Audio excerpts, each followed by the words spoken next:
भर के लिए रोशन किया, लेकिन तस्वीर में एक स्याह साया नजर आया जो कमरे के कोने में खड़ा था। जब आर्यान ने दोबारा इधर देखा तो वहां कुछ ना था। रात गहरी होने लगी, हर कमरा उन पर अपने राज खोल रहा था। एक कमरे में पुराना आईना लगा था।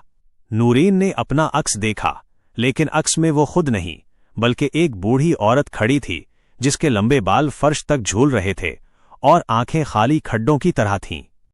एक और कमरे में दरवाजा जोर जोर से बजने लगा, जैसे कोई अंदर घुसने की कोशिश कर रहा हो, लेकिन दरवाजा तो पहले ही खुला हुआ था। छत पर किसी के चलने की भारी आवाजें आईं, हालांकि ऊपर कोई नहीं गया था। नूरैन की चीख निकल गई जब एक कोने से सरगोशी उभरी, तुम्हें यहां नहीं आना चाहिए था, अब तुम्हें जाना मुश्किल होगा। रात के 3 बजे मोमबत्तियां बुझ गईं। हवेली में मुकम्मल अंधेरा छा गया। अचानक सामने दीवार पर एक परछाई जाहिर हुई जो आहिस्ता आहिस्ता इंसानी शक्ल इख्तियार करने लगी। वो एक लड़की थी, सफेद लिबास में, चेहरा जर्द, आंखों से खून के आंसू बह रहे थे। उसने हाथ बढ़ाकर आर्यान को छूने की कोशिश की। आर्यान पीछे हटा तो फर्श से खून रसने लगा, जैसे किसी ने अभी किसी को ज़िबा किया हो।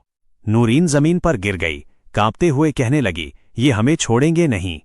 वो लड़की करीब आई और सर्द आवाज में बोली, ये मेरा घर है और जो अंदर आता है वो बाहर नहीं निकलता। आर्यान ने बमुश्किल नूरीन का हाथ पकड़ा और भागते हुए मरकजी दरवाजे की तरफ लपका, लेकिन दरवाजा खुद ब खुद बंद हो चुका था। जब उसने जोर लगाया तो बाहर से किसी ने हंसने की आवाज दी, भारी, खोखली और भयानक। सुबह के वक्त गांव के लोग हवेली के करीब गए तो देखा कि आर्यान और नूरैन बाहर बेहोश पड़े थे। दोनों की सांस चल रही थी, मगर चेहरे ऐसे लग रहे थे जैसे कई साल बूढ़े हो गए हों। बाद में जब आर्यान ने कैमरा चेक किया तो सब तस्वीरें धुंधली निकलें।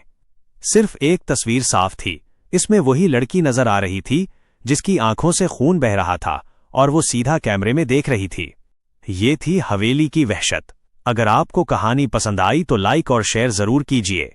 शुक्रिया, अपना ख्याल रखिएगा। अल्लाह हाफ़िज़।